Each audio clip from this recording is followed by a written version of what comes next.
आप रात में 12 बजे क्या 8 बजे बाद हाईवे पर नहीं जा सके थे सर। और अब आप रात में किसी टाइम निकल जाएं, कहीं कोई पूछने वाला नहीं आप कहाँ जा रहे हो। सुरक्षा की कानून व्यवस्था बहुत अच्छी है गवर्नमेंट। मैं वकील हूँ, ये वकील हैं, ये टीकाराम जी वकील हैं। अभी कोई कहने लगे इनसे काबिल आदमी वो है जो चाय बेच रहा, इस बात को कैसे यकीन कर लोगे आप। नमस्कार सर। हाँ सर, आपका शुभ नाम? टीकाराम वर्मा एडवोकेट। सर वर्मा जी, 2024 के इलेक्शन है और 2024 के इलेक्शन में मैं सबसे पहले आपसे ये पूछना चाहता हूँ कि जो अभी प्रेजेंट गवर्नमेंट है उसने यहाँ पिछले 10 साल से गवर्नमेंट है सेंटर में, उसने कैसे काम किए हैं, क्या आप उससे सेटिस्फाई है या अनसेटिस्फाइड? 100% सेटिस्फाई है।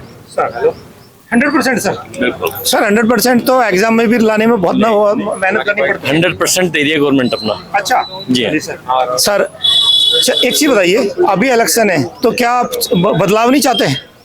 नहीं, हम तो इसी गवर्नमेंट को चाहते हैं। सर जैसे सर्दी के बाद गर्मी अच्छी लगती है, हाँ। गर्मी के बाद बरसात, तो बदलाव क्या जरूरी नहीं है?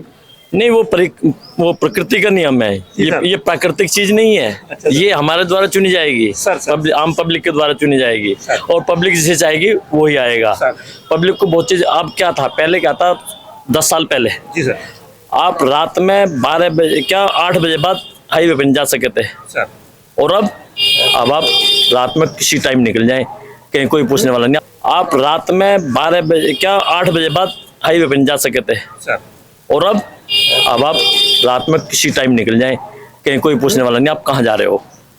सुरक्षा की कानून व्यवस्था बहुत अच्छी है गवर्नमेंट की, निसंदेह। पे व्यक्ति बैठा है, वो प्राइम मिनिस्टर हो, चीफ मिनिस्टर हो, कोई कैबिनेट मंत्री हो, स्टेट में हो या सेंट्रल में हो, संवैधानिक पद पे बैठे हुए व्यक्ति को धार्मिकता के आधार पे कोई कमेंट्स बाजी नहीं करनी चाहिए, धर्म के आधार पे कोई स्पीच नहीं देनी चाहिए, किसी एक विशेष समुदाय को टारगेट करके कोई बात नहीं कहनी चाहिए, क्योंकि संवैधानिक पद पे जो व्यक्ति बैठा होता है वो सबके लिए होता है। प्राइम मिनिस्टर हैं वो पूरे देश के हैं, चीफ मिनिस्टर हैं वो पूरे देश के हैं। देखिए, कानून व्यवस्था कहीं हद तक इन्होंने कुछ ठीक भी किया है, लेकिन आप देखिए जेल में भी मर्डर हो रहे, जुडिशियल कस्टडी में भी मारा जा रहा लोगों को। तो जो इनके पहले लोग थे, अदर जो सरकार थी जिनको संरक्षण प्राप्त था, माफिया कह लो उन्हें, गुंडे कह लो या कोई शरीफ लोग भी कह लो, इन्होंने कुछ का इलाज भी करा, लेकिन इनकी सरकार में भी तो है मौजूदा, अब इनकी सरकार में भी तो है। जब आप मतलब समानता के आधार पे करिए, लेकिन समानता के आधार पे नहीं है, कुछ और बहुत सारी चीजें हैं जिनकी हमें नॉलेज नहीं है। ठीक है, जैसे रोजगार पे बात नहीं करते। ठीक है, अभी रोड ये जो हाईवे बन रहे, ये NHI बना रहा है, ये प्राइवेट कंपनियां बनवा रही, इसमें सरकार का कोई कंट्रीब्यूशन नहीं है। ये तो टोल ले रहे हैं हमसे, टोल नहीं ले रहे। जब एक बार रोड टैक्स दे दिया तो फिर टोल किस बात का ले रहे? देखिए सफर कितना महंगा हो गया। ये सरकार नहीं बना रही अपने पास से।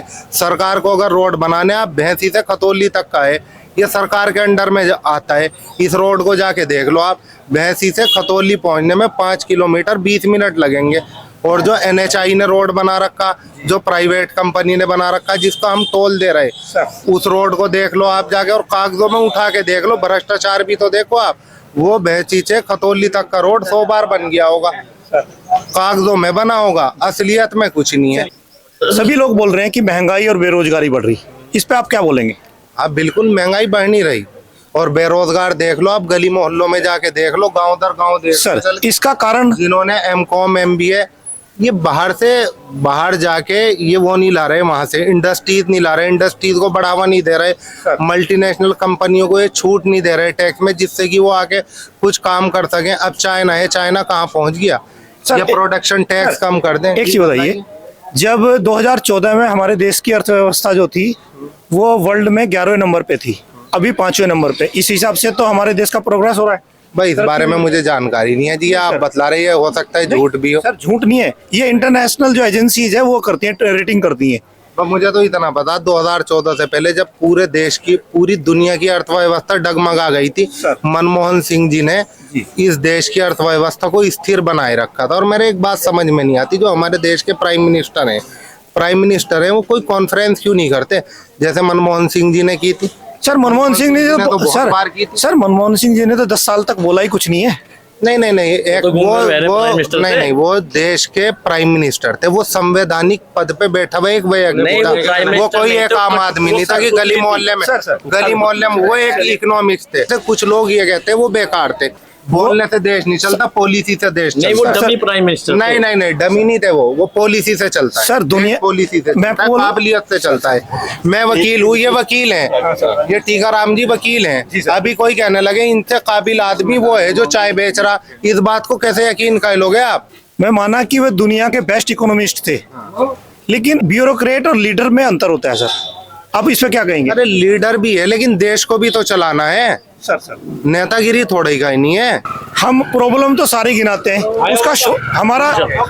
उसका सोल्यूशन भी बताइए ना सर। नहीं सॉल्यूशन बताने के लिए देखो हमारी यहाँ इनकी इतनी सलाहियत नहीं है, हम अपने देश की कुछ बुनियादी जो जरूरतें हैं, जो समस्याएं हैं उनसे अवगत करा सर सकते हैं। आप लेकिन पिछले 10 साल में बेरोजगारी बढ़ी है, इतनी कैसे बढ़ सकती है? उससे पहले भी बड़ी बेरोजगारी रही होगी, इस चीज पे आप क्या कहेंगे? नहीं पहले ही हुआ, इतना पढ़ा लिखा नहीं, इतना एजुकेटेड। 10 साल में एजुकेशन बहुत बढ़ी है सर। एजुकेशन का स्तर बहुत बढ़ गया, अब लोग जागरूक हो गए, अब IQ लेवल लोगों के बढ़ गए। 10 साल में बढ़ गए सर। 10 साल में नहीं बढ़ेगी, डे बाय डे बढ़ते आ रहे चलिए, हैं। अच्छी बात। आजादी के बाद से आप देखिए धीरे धीरे तो ग्राफ बढ़ा। सर एक चीज बताइए, मैं एक चीज बताऊं, हमारे देश में जो पढ़े लिखे लोग हैं सिर्फ गवर्नमेंट जॉब पे ही डिपेंड, थोड़े प्राइवेट भी हैं। आप प्राइवेट भी हैं, प्राइवेट कंपनीज भी हैं, सर, अपने बिजनेस भी हैं। सर। इन्होंने टैक्स प्रणाली इतनी टफ कर दी कि लोगों के कारोबार चौप लो ना जाके। हेल्थ और एजुकेशन पे जब से देश आजाद हुआ, पिछली गवर्नमेंटों ने भी तो उतना ही खर्च किया जितनी ये गवर्नमेंट कर रही अरे है। हम तो इस गवर्नमेंट से ही कह रहे हैं, हम ये नहीं कह रहे गवर्नमेंट जाए, ये तो ज्यादा 30-40% करो ना, हेल्थ पे खर्च करो। 5-5 हर आदमी रुपए बीमार है, ट्रीटमेंट हर फ्री है आदमी भाई। डॉक्टर से जुड़ा हुआ है यहाँ पे। सर जी जैसे इन्होंने अभी कहा था कि गरीब, ये बिना हमारे प्रधानमंत्री जी और पूरे केंद्र सरकार के करे ही। आपने जैसे कि कहना 11वें पायदान पे थी पहले, अब 5वें पायदान पे अपने आप ही आ गई। प्राइम मिनिस्टर या तो जो कुछ करा ही सेंट्रल नहीं गवर्नमेंट उन्होंने तो कुछ करा ही नहीं, वो अपने आप ही आ गई ना। देखिए सर, आज हमें हर विश्व के हर देश में जो सम्मान मिल रहा है, इससे पहले नहीं मिलता था, वो मिल रहा है। गूंगे बहरे बन के जाके गूंगे बहरे बैठ जाते थे। अर्थशास्त्र का नियम है, जब जब मांग बढ़ेगी तो महंगाई बढ़ेगी। महंगाई भी 2014 से पहले हमारे देश में हर जगह आतंकवादी घटना होती रहती थी। क्या 2014 के बाद उन घटनाओं पे थोड़ी कमी आई? हुआ नहीं झटका पुलवामा चलिए उनका क्या इलाज हुआ, इनका पहले नहीं हुआ था। यहाँ पे तो चलता ही रहा है आतंकवादी नहीं उनका इलाज हुआ, साथ साथ जवाब नहीं, तो चलो मिला। एक बात सुनो, एक बात नहीं, सुनो। पहले हिम्मत ऐसा है, अगर हमारे देश का जवान मरता है उसका घर दुख में सबको घुस के। होता है। सर जवान चाहे इस सरकार में हो या उस सरकार में मरे, तो वो दुख होता है हमको, ठीक है ना। आतंकवादी घटना होनी नहीं चाहिए, हमारा एक भी सोल्जर मरना नहीं सर चाहिए। पहले से कमी आई? हाँ कमी तो है। जम्मू कश्मीर में पहले से शांति है, ऐसा ही है? नहीं जम्मू कश्मीर नहीं, पूरे देश में ही देख लो आप, नक्सली हमले होते थे, अब भी होते हैं नक्सली हमले, इतने लोग मरते हैं, इसका भी सॉल्यूशन होना चाहिए। शांति है, हमारा नहीं है, फौज कश्मीर हमारा में नहीं हमारा है। फौजी मर रहा है। शांति मारने की किसी की औकात नहीं है वहाँ पे। सर अच्छा चलिए अभी नक्सलियों ने हमारे 10 फौजी मार दिए, 20 फौजी मार दिए, ना तो उस न्यूज को दिखाया जाता, ना कोई कैंडल मार्च निकालता। फौजी चाहे इधर मरे या उधर मरे, फौजी तो हमारे देश का ही आप है। कैंडल, मैं बताऊंगा, नहीं, उधर आप तो कैंडल उधर मार्च ना हमारे निकाल के बंदे उनका एक सीधा ही जवाब बात गोली से दिया जाता है। जो देश की तरफ आग उड़ाता है उसे सीधा गोली का जवाब दिया जाता है। सर दोस्तों, अगर मेरा ये वीडियो आप लोगों को पसंद आया हो तो प्लीज़ मेरे चैनल को सब्सक्राइब कीजिए, वीडियो को शेयर कीजिए और बेल आइकॉन को जरूर दबाएं ताकि आने वाले सभी वीडियो के नोटिफिकेशन आप तक आपके पास समय से पहुंचे। Thank you.